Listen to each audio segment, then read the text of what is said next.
being a single mother. I wanted to stitch this because I don't really like this emerging trend of shaming Black single mothers for content. Because when I listen to these lectures about baby mama culture or shaming women for having children out of wedlock, I'm always left wondering how this content is helpful for women who already have children. I really don't understand the fact that you see red flags. You can identify red flags in your relationship. You have a gut feeling that this particular relationship is not going to last. You've seen that this man is not genuine with you. Like something is just telling you that this is love bombing. Something just telling you that, you know what, relax. But then you still choose to get pregnant for this person. I don't understand how some women just ignore so many red flags and just boom, get pregnant, like something you can irreversible, you can never go back to, you can never on you cannot throw your child away, because of course they're going to be with you for the rest of your life and going to be connected with you with that man. So I don't understand how something so big as getting pregnant, having children, you just make that decision, like knowing that whatever relationship you're having with that kind of person is not genuine. So there's a popular YouTuber, she's a beauty influencer, but she came on TikTok, she's a single mother saying she's single, and people are coming for her that she shouldn't have done something like that, that is everything is karma. So she made a video explaining how she, became single mother. Let me roll the clip for you all to watch at the end, and I'll be back to share my thoughts at the end of the video. I typically don't get on camera looking like this, but there's a lot on my mind, so let's talk about it. So recently, there's been a lot of discourse about me being a single mother. I first want to start off by saying, if you're just now finding out this news, you're pretty late. However, I don't expect everyone to know me and my personal life. I know some of you guys are new to me. If you are, I'm a single mother. And to me personally, I have felt like a single mother since during my pregnancy, in ways mentally prepared myself for this based on how things were going during the relationship. But officially, I became a single mother 10 days after I gave birth. My child's father, I would say, abruptly ended the relationship and didn't give me an actual reason. I didn't ask for one. I saw that coming. In fact, I myself tried to end the relationship during the relationship. So it wasn't something I was upset about. I more so was upset about how I was treated afterwards. It's almost like because I didn't respond, I don't know if he wanted me to be like, oh my God, like, don't do this. I had just given birth. I was mentally, emotionally, physically exhausted. I didn't have the capacity to chase after anyone, especially someone who had caused me so much stress and turmoil anyways, that it felt more like a relief to me.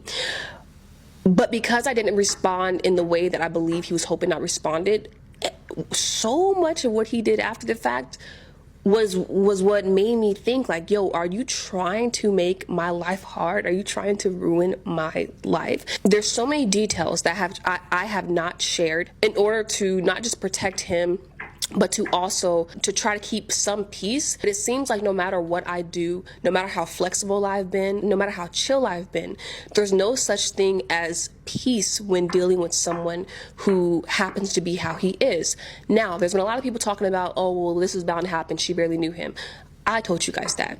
Now, if you did the math and you've been following me, you knew. But I shared that information with you guys.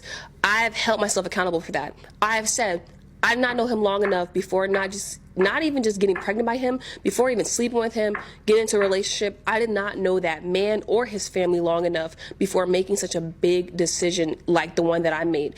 And I have beat myself up about that time and time and time again. Like, yo, like, how did you... I don't have words for that. What I will say is that being that the relationship I had just ended prior to that one was so bad, I was in no space to be dating anybody. And so when I did start dating him, there were a lot of red flags that, one, I didn't even recognize the red flags, but two, some of the ones that I did peep, I ignored them because, being honest, you guys, he love bombed me so good. It felt amazing. It felt like, wow, like, I remember feeling like it was too good to be true and thinking like, ugh, is this real? Like, I was questioning it. And it turns out that was my discernment that I also ignored and had good reason to question his actions because they weren't real. But I wanted them to be, and I believe that they were during that time. To me, that's still no excuse to get pregnant that soon.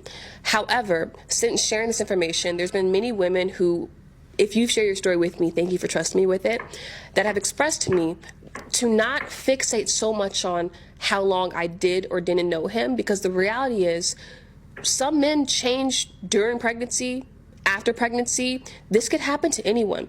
This has happened to people who have known the man they've had a child with for years. And that's not to minimize my lack of responsibility for making that choice. But the reality is, I don't know how much responsibility I could take for it without completely taking all the blame, while y'all forgetting like how some of these men actually are, how a lot of them are manipulative, how a lot of them will intentionally get women pregnant and trap them and switch up on them. It happens time and time again. And unfortunately, because of the platform that I have, and because, that's the only thing I can think of. There's been a lot of people who, it's almost like, I've been doing this for 10 years. Sometimes it feels like there's people just waiting for me to either up or for something bad to happen to me so they could talk about it, because it happens every single time. And right now there's people saying that I've said things, that I've done things, so this is my karma.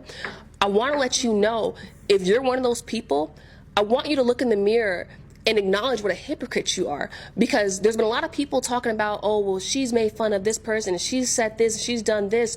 Are you not doing the same thing? And so if I allegedly did these things, which I didn't, and my current circumstance is my karma for that, which I disagree with. I don't believe this is karma for anything. But if my situation, if this is my karma for doing these things that some of you guys are saying I'm doing, if you're doing the same thing that you're claiming I did, what happens when you get your karma and it goes viral on social media? Would I then be the bad guy if I say, well, that's what they get for teasing me for being a single mom? No, I can't say that. Because since I have this platform, it's, oh, see, you're a messed up person. Stop looking for reasons not to like people. You don't have to like me. You don't need a reason for that.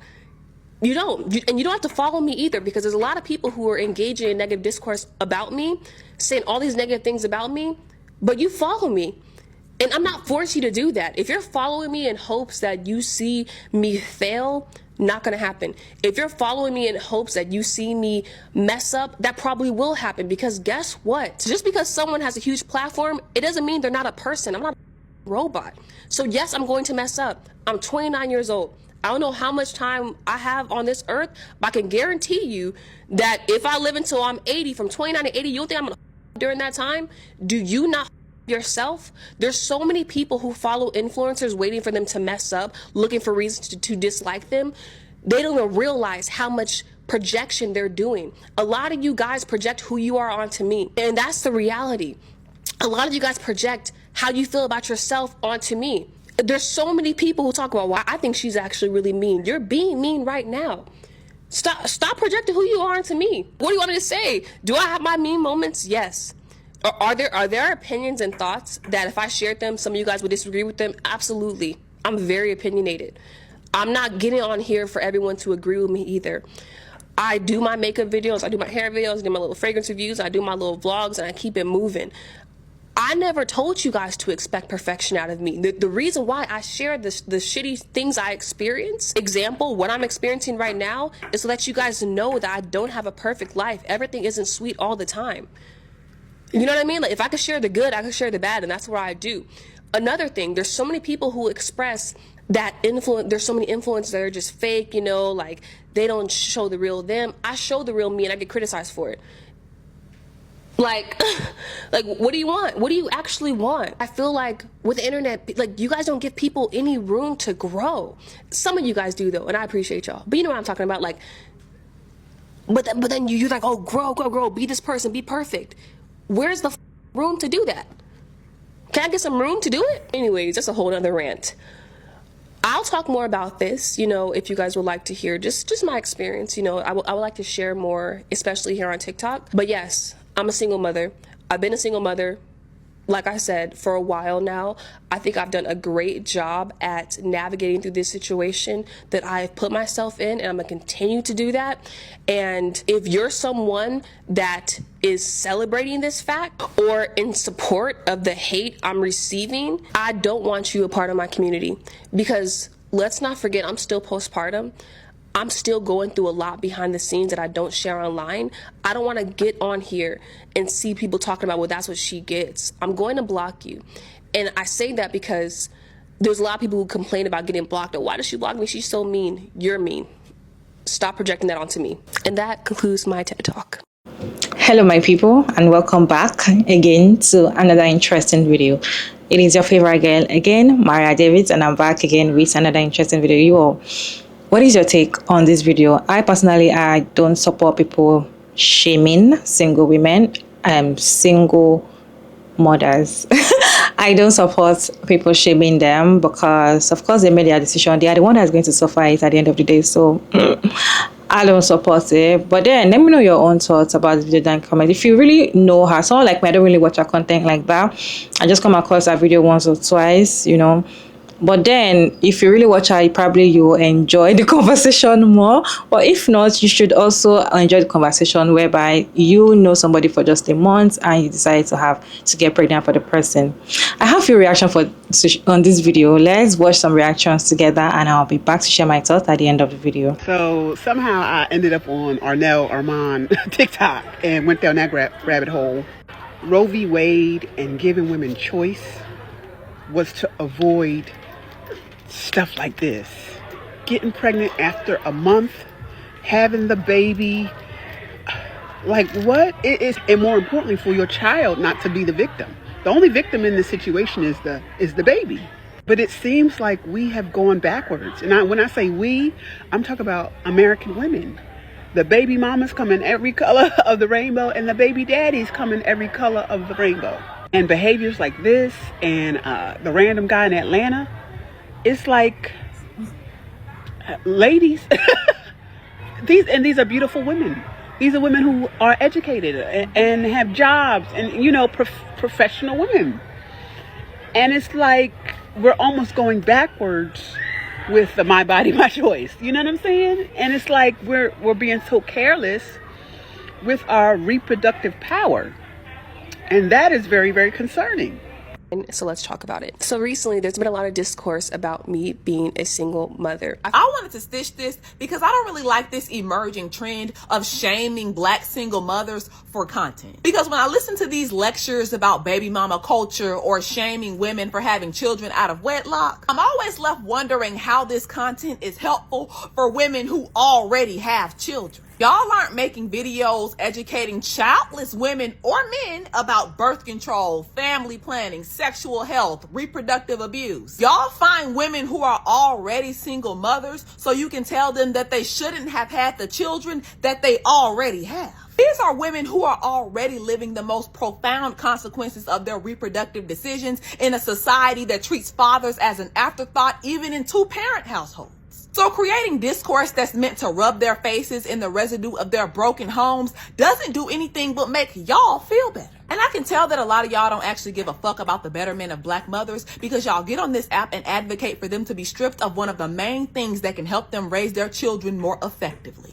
Community. Day after day, I see takes about how women who had children with shitty men don't deserve friendship, sympathy, empathy, or relief. They can't even vent or complain about their situations. A lot of you don't even center the children in your own lives and neighborhoods, but we're supposed to believe that you're shaming single mothers out of genuine concern. And as much as Black traditionalists hate to hear this, a nuclear family is something that has never been accessible to every child, whether that's due to premarital sex, divorce, or death. So while it's fine to desire more two-parent households in the Black community, a single-parent household is still a family that's worthy of community and advocacy, and shame ain't gonna raise those babies.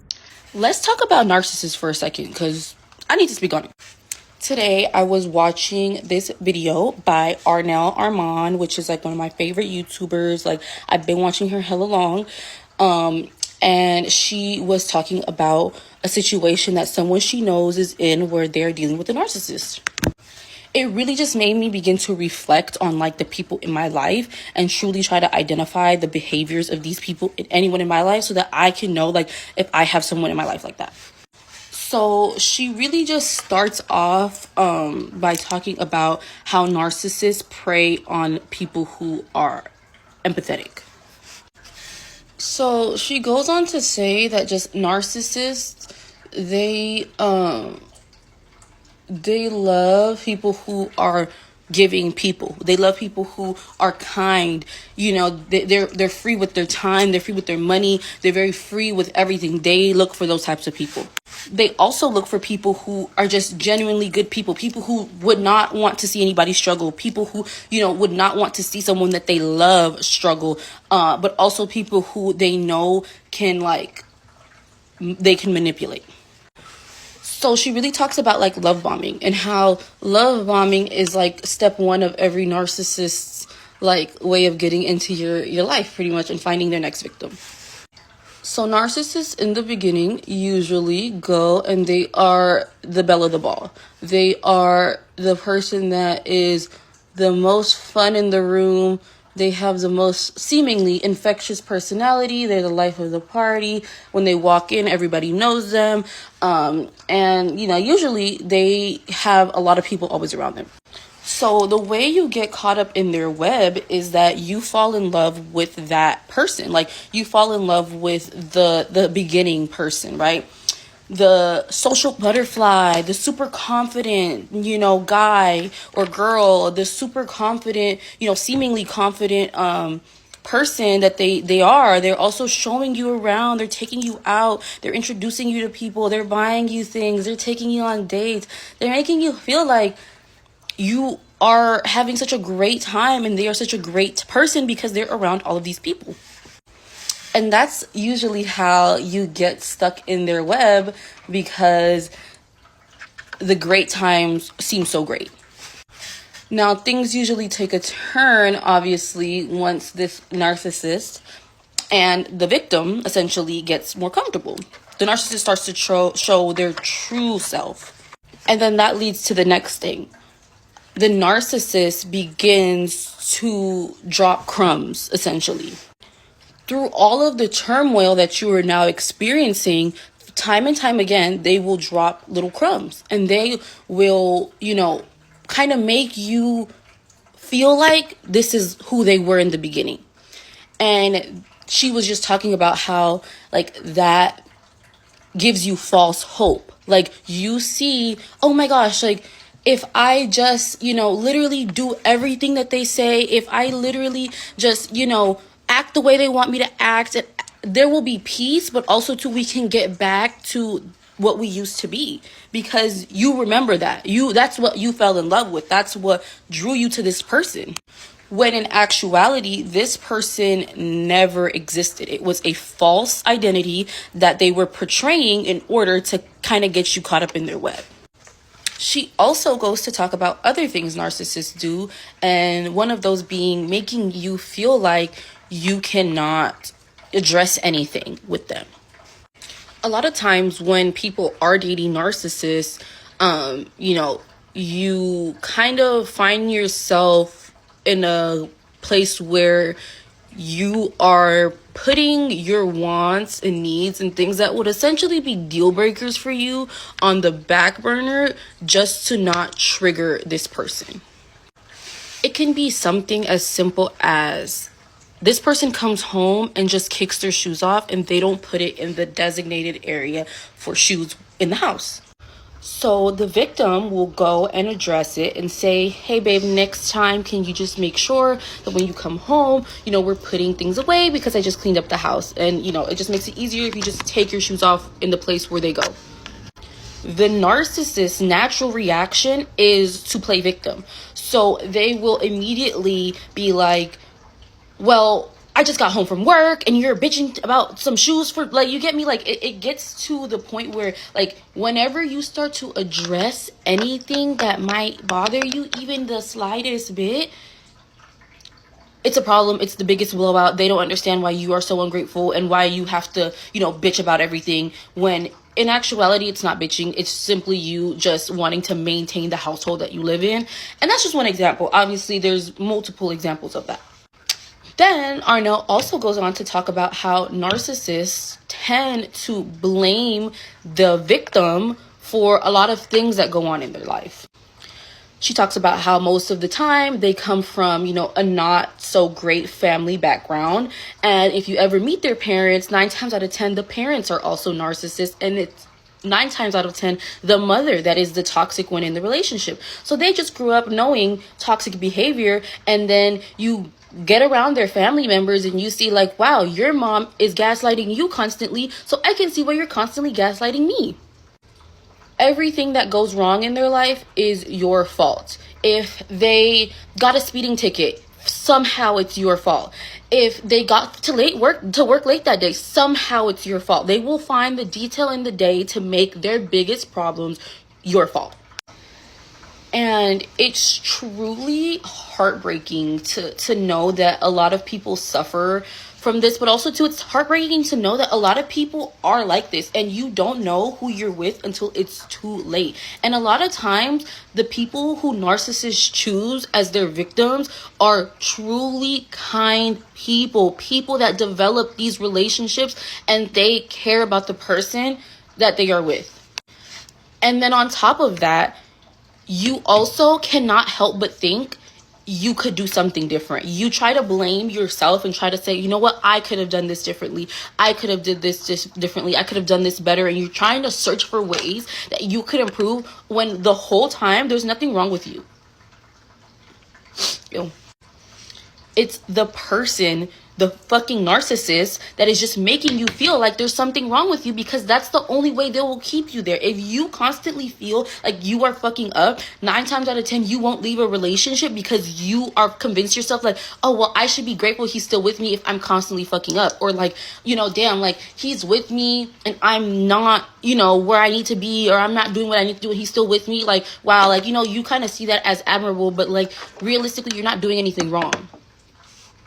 And I just want my girlies out there who are, maybe feeling like they're dating someone narcissistic, or, they are just trying to identify, what's wrong in their relationship and you just can't really put your finger on what exactly the problem is.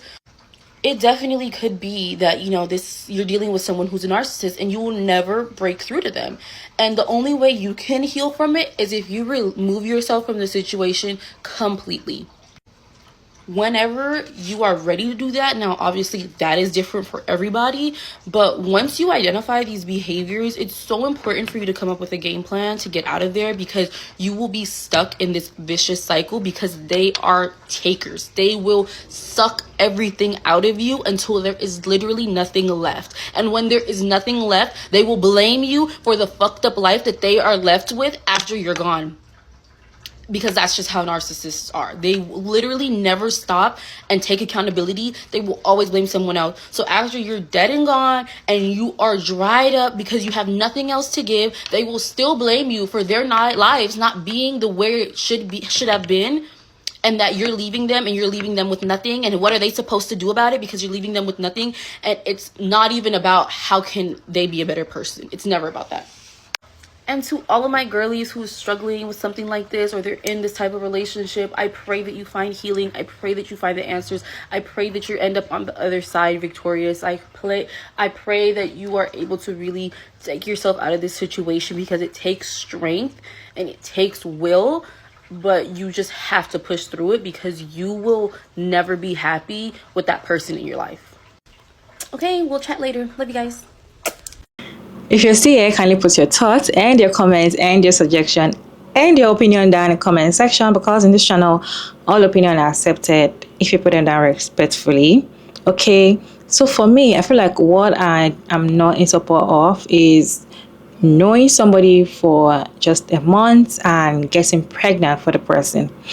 I feel like it's the biggest red flag ever. Don't get me wrong, you can know somebody for 5, 10, 15 years and they will still run away when you get pregnant for them. I'm not saying that the longer you know a man, the better he is for you. But what I'm saying is, if you know somebody that short, especially a man, and you just met him for just a short period of time, and you do something as a big decision of getting pregnant, I don't really get it. Because number one, you don't even know this person at all. At least if you know somebody for 15 years, you'll have known someone, out of the person. But this is just a month. it can easily, men are manipulators. They can easily get into your head. They will love bomb you, make you do everything, tell you everything you want to hear, give you anything you want to do. They will do it for you, just to get into your head. And once you're in your head, that is it. And then you going as far as getting pregnant in 1 month.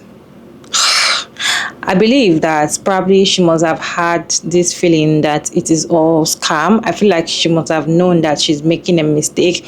But because probably age, and because she's 29, and the way society make it look as if you're entering a particular age, you must have had at least 1 or 2 children.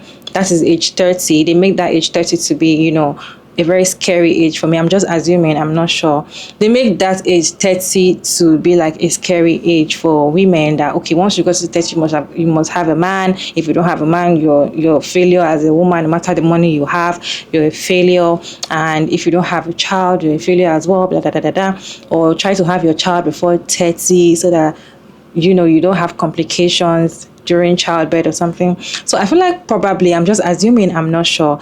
I feel like probably that is what might be running through her head, as at that point, thinking that okay, probably I'm not getting any younger. Let me just put these red flags aside and try to see if things are gonna work out. But look at her, after she put to bed, in 10 days, the relationship is dissolved. Just in 10 days. Now she's the one facing the whole thing. She's the one facing everything. And this is what we keep saying. It's not because we're trying to shame single mothers. It's not because we're trying to shame women that decide to fall in love, as they say. It's just that there are some things that you might not see, the outsiders are seeing. When you put out a relationship, people are seeing some things that you're not seeing. And when they're trying to warn you, even though you don't put it out, even people around you, even though you're not a social media person, people around you will tell you, okay, this person, the way this man is treating you, the way this man is doing, it shows that he's a red flag. It shows that he's going to dump you at the end of the day. It shows that it's not somebody you should put all your hopes and future plans in his hands. But some women ignore all these things. Some women just decide that, okay, you know what, I'm going to do it regardless. Oh, you're a hater, blah blah blah blah. I don't care. I will try. These are the things women try to warn women about, because at the end of the day, you are the only one facing this childbirth. You are the only one facing after you giving birth. Nobody's there. Nobody breast is paining them. Nobody tummy is paining them. Nobody is having postpartum depression. Nobody's going to do that. You are the one going to have all of that. So people advising you before then, and people putting out content to make you feel like, okay, these things are wrong, is not because they hate you or because they are jealous. Is because they know that at the end of the day, you are still the one that is going to face all these things at the end of the day. You are still the only one that is going to be regretful at the end of the day. As I said earlier, I personally do not believe people shaming single mother, because anybody can be a single mother at any point in time. In fact, some single mothers did not choose to be single mothers, and they just found their situation that way. So I personally do not shame single mothers. If you watch my content, I do not shame single mother, especially for women that just put to bed and they might be suicidal or even have postpartum depression. Postpartum depression can cause a lot of things that we might not even know. So making videos to tell them it's karma, say a lot of hurtful things to them. I'm not in support of it. But what I'm just trying to say, probably to other women or younger, if you are in a relationship with somebody, a month, 2, 3 months, 6 months is too small for you to decide that you want to get pregnant for the person. I'm not saying don't be in a long-term relationship with somebody, don't continue dating the person to get to know the person. In fact, a year, getting pregnant is a big thing, because the man when you're dating is different from the man that when you start or when you have a baby for him. Is a different person if he's a partner, is a different person if he's a father. So if you've gotten to know that, okay, this person is not going to be a good father, don't have kids for them, because at the end of the day, you're the only one that is going to carry the cross, and it is just so painful because nobody's going to show up for you. You think that you might have that village, These are the reason why people come and say they don't want to have children, they want to be child free by choice, because what men does to women, when they get pregnant for them, it's just so disgusting. And these are what people, probably most people, try to tell her. I don't know.